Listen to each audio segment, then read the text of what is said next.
Siren Tales. So, the story of the siren starts with docks, or drift away. The sweet tune that asks you to drift away from everything, let loose, and be free. Just take this siren in moderation, because she's a lot to handle. That leads us into whispers. Whispers is actually a response to sweet nothings whispered in the ear. Okay, so maybe you aren't falling for the siren's trap just yet.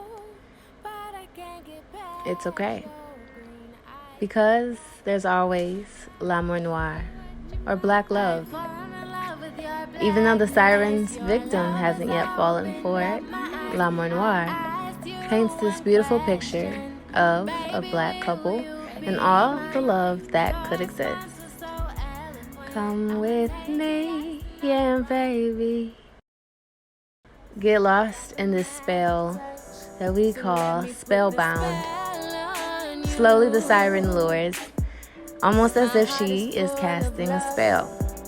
And she does this quite well, I might add, because this spell, like a trap, is completed with pas de deux. Pas de deux is a French dance term for a male and a female couple, literally meaning the step of two. Pas de deux is the final stage of this trap, and it is here that the siren uses her powers to take over. Essentially, the siren has found a way to capture her next wanderer. But here's the deal. Realizing her toxic pattern of pulling her victims into her waters and leaving her stranded and them stranded, she feels terrible for taking someone's heart for granted. And this siren doesn't get away with that. Karma is on her tail. Karmic effects are there for anyone who's taken people for granted, especially sirens. And sometimes that karma hits in a way that's all too familiar. A slick suitor slides into the siren's heart and leaves her crying in a sea of tears and madness after midnight. Let's call it midnight madness. This siren tries to make amends with past lovers, but realizes that her selfish ways return the favor to her in the form of rejection and disappointment.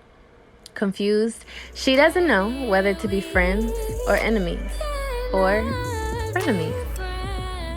The siren isn't afraid to learn from those that came before her and correct her mistakes. Singing the siren song gets tired, so how can she be better? With the help of the ancestors, she finds her way. People like her uncle, people who told her about the Ankh. So, soon enough, she learns to find her way and to flow like a river. Instead of living the tumultuous path she was once doing, roaring like the sea, she finds that to flow like a river of life, brings her the salvation she needs. River flows.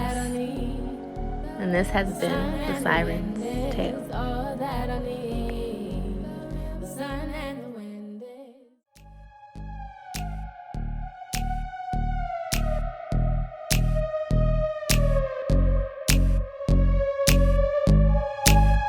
How reflective is this siren?